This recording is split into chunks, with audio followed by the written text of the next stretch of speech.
What's up, YouTube? Welcome back to the channel. Vincent and Jest. I'm Vince. The jest is that I named my channel after a book that I did not finish. So that'll be ongoing for a while. Never thought I would ever do a YouTube tag video, but here we are. Gonna try the new Booktuber tag. I'm a bit late on this. I think I've been using my channel for like a year now. But I haven't really engaged with the community at large. So I thought I would put this one out. So I'll just get right into it. Got all the questions written down in my YouTube Pocket Notebook. For more information on Pocket Notebooks, check out my video. I got a couple videos on them. But in one of them, I go over all the notebooks that I use. So, yeah. All right. Question number 1. Why did you start the channel? Simple. I started the channel as an outlet for my ramblings. I don't have many people to talk about books with in real life. So I like to post on Goodreads. I like to write a lot of reviews there. I'll link it somewhere. My Goodreads account, if you want to friend me, it's all good. I'm active on there. But YouTube videos, a more long form version of reviewing books and talking about books, plus a whole different audience.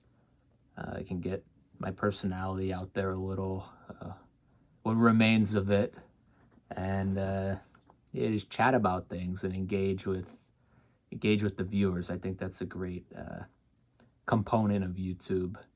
So that's why I started it. I make a lot of strange content. I don't know if you guys have seen my Iron Man video. That's totally unrelated to books. I don't know where that came from.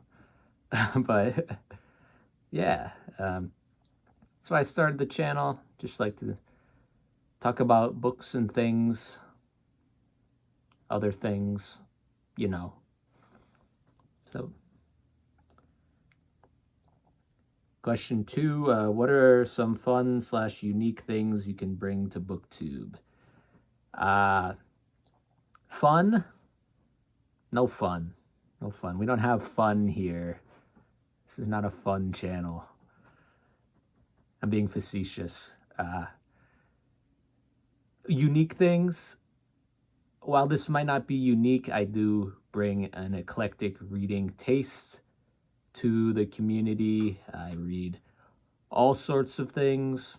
I love poetry. My favorites being T.S. Eliot and Mark Strand right now. But I read a lot of poetry. Currently reading, actually, a Barbara Kingsolver, Demon Copperhead woman, Pulitzer. But she has poems, so I'm reading that. I used to read a lot of plays, not so much anymore. I love Sophocles, the Theban trilogy, and A Doll's House by Henrik Ibsen. Then I don't read as much fiction now, but I love 20th century literature, especially right after World War II, and the semi-modernism movement as well. I haven't read too much of that, but I'm starting to get into that with James Joyce. And I don't know if Hermann Hesse is a modernist, but he wrote around that time. Really liking his stuff right now, too. Let's see, nonfiction as well. Right now, my interests are linguistics, like the history of language, philosophy, Western philosophy mostly, history / anthropology, just looking to learn more about the world, and psychology as well, like how our brains work, why we make decisions, how we can best improve our lives, kind of integrating that with philosophy as well. So that's a wide range of things that I like to talk about and like to watch as well. So I I would say that's semi-unique. It's not Colleen Hoover and Emily Henry, or stuff like that. Not that I'm saying that's bad, but I'm not gonna get into any of that. I don't read much contemporary at all. So yeah, that's me in a nutshell. 3. What are you most excited for in Booktube? I was gonna do this regardless of Booktube. Excitement is maybe meet new people, discover new channels. If you guys know any other channels that are similar to mine or have similar interests, please let me know. I've been chatting recently just through comments with this guy, To Readers May It Concern. Sorry if I butchered that. I didn't check beforehand. But I love his channel. I think he's pretty new too. But any guy who makes like a 30-minute video on Norton anthologies is A-okay in my book. So just cultivating that group, just to help me think more as a person and help me share. That's what I'm excited for.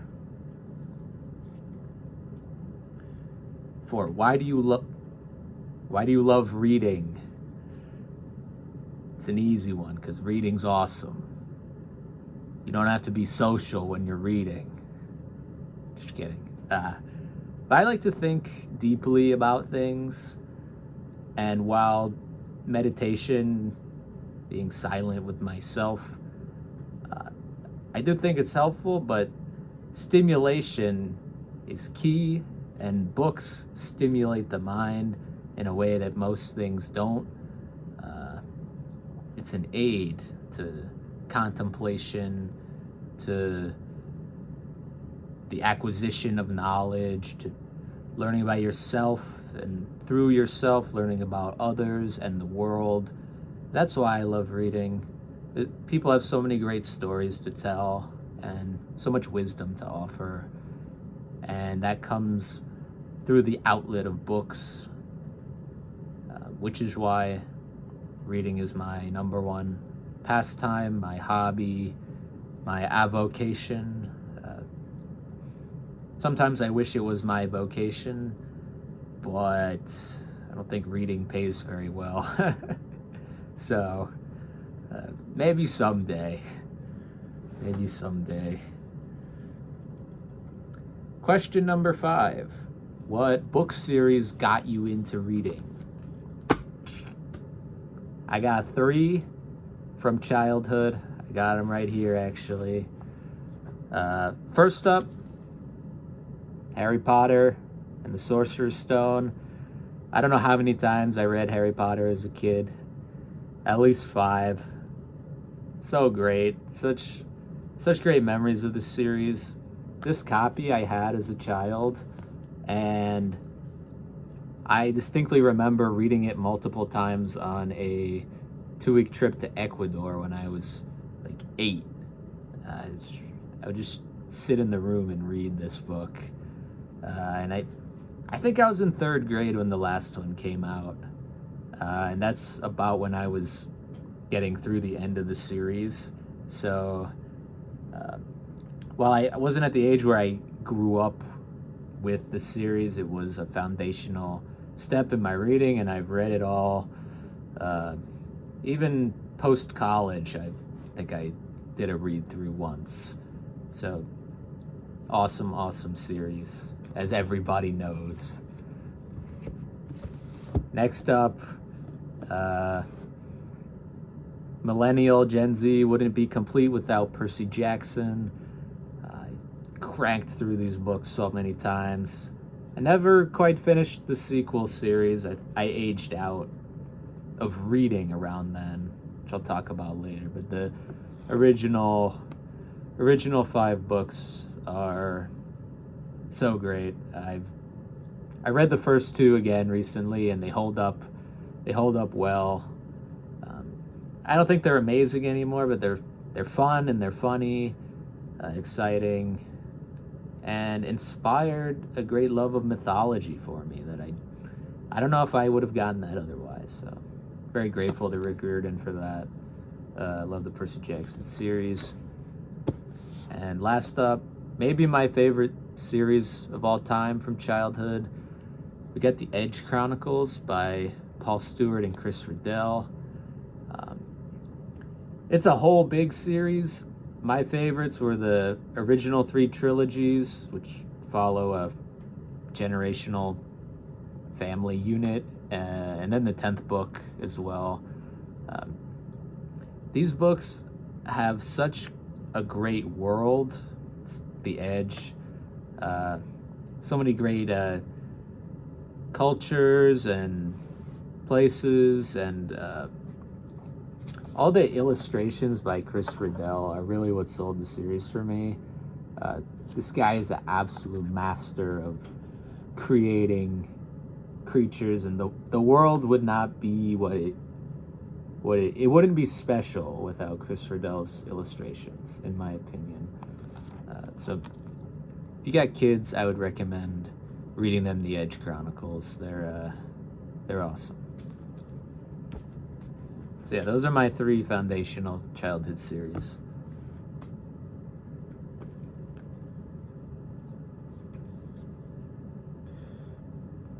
Six, well, what are some questions you would ask your favorite booktubers?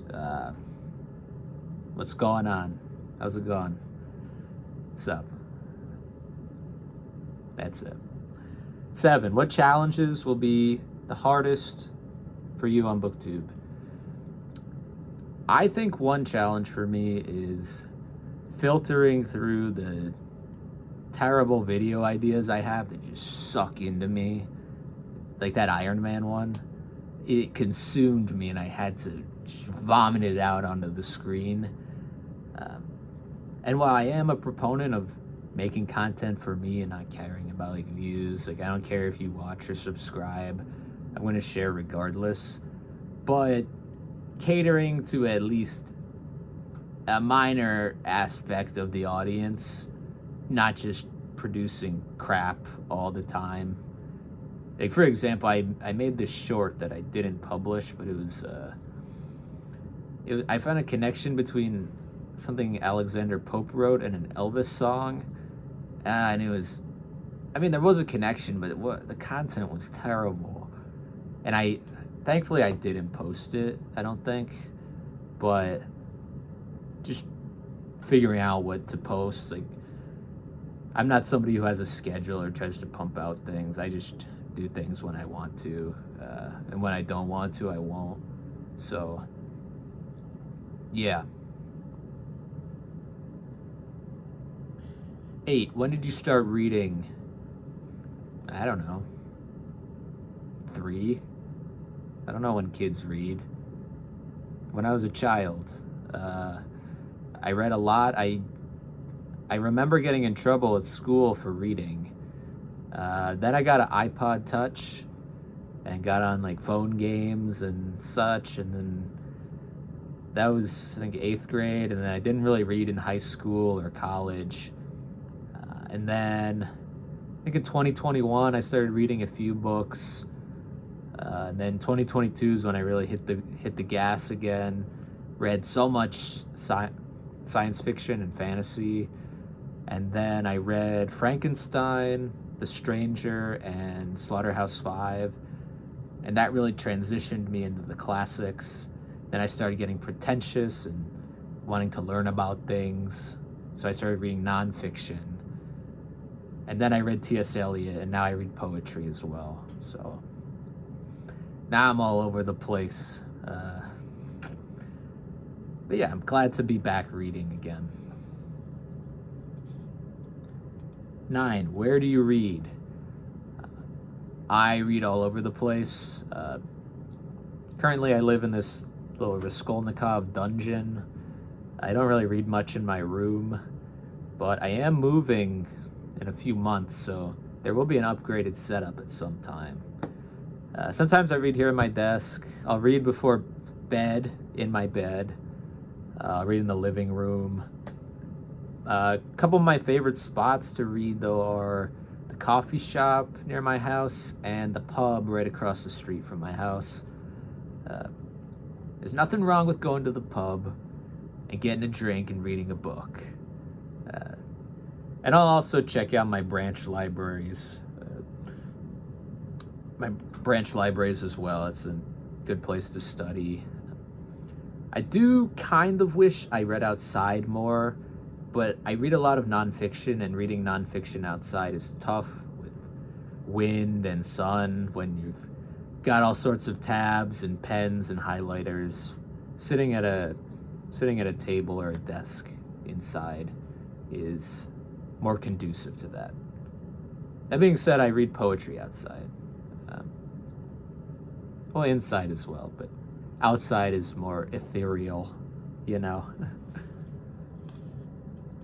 And last question, what kind of books do you read? I read many books. I already told you guys. I'm not going to go into that again. This is kind of a stack of just, I'm using it to block this light back here, but it's just some things I'm reading right now. Barbara Kingsolver poetry. I just read Nizar Kabani poems, Arabian love poems. It's just a journal. Got 3 Gabriel Garcia Marquez books. Really loving him right now. Haven't read these, they're from the library, but want to check out more of him, so I just got everything they had off the shelf. Reading The Power of Babel, A Natural History of Language. I'm also reading Pope John Paul II's Love and Responsibility. I'm big into Catholic theology now. I want to learn more about it. So this is a great book so far, but it's very, very complicated and dense. So it's frustrating too. Postmodernist fiction, I was reading this recently. I talked about it in my last video. And I haven't read this in a month or two, but the biography of Oscar Wilde by Richard Ellman. It's great, but it gets into the minutia so much that it's overpowering. I love learning about Oscar Wilde. I think he's such an interesting human being. Led a crazy life. Plus, he wrote The Picture of Dorian Gray, which is my favorite book ever. So, yeah, that's kind of what I've been reading right now. Yeah.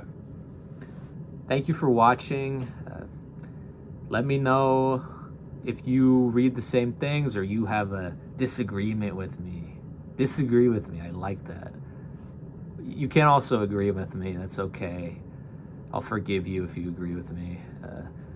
Let me know of any YouTubers who are similar to me or any that I could start a war with. We could go punch for punch. Yeah. That's it. Thanks for watching. See you in the next one.